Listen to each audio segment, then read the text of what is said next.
Alors, le barreau de Paris est impliqué depuis extrêmement longtemps dans la promotion de la recherche juridique française. Elle est une ambassadrice des valeurs et des compétences du français et plus généralement du droit romano-germanique.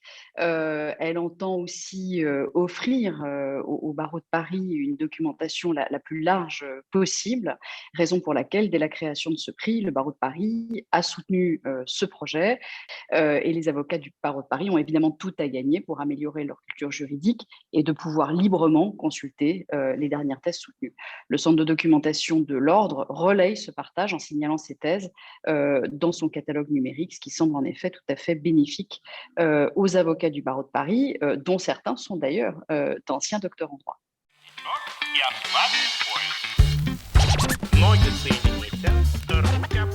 Bien, le barreau de Paris a toujours été dans une culture du partage. Il y a même de très nombreuses années, nous avions des formations qui se tenaient dans la salle du Palais, c'est ce qu'on appelait les colonnes. Et donc, à l'heure du numérique, nous avons également, et Julie l'a cité, des banques de données que nous contribuons à enrichir, notamment, alors évidemment avec les thèses, mais aussi en participant à la collecte et le référencement de mélanges, qui sont la quintessence même de la doctrine.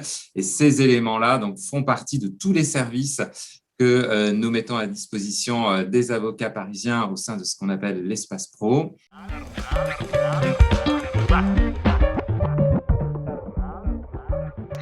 Alors, évidemment, un message d'encouragement pour leur dire qu'on leur souhaite le meilleur à l'aube de l'obtention de ce prix. Et donc, ils ont à l'évidence toute mon admiration d'avoir été jusqu'au bout de ce travail. Donc, je leur souhaite le meilleur pour l'avenir et notamment pour ce prix Open Thèse.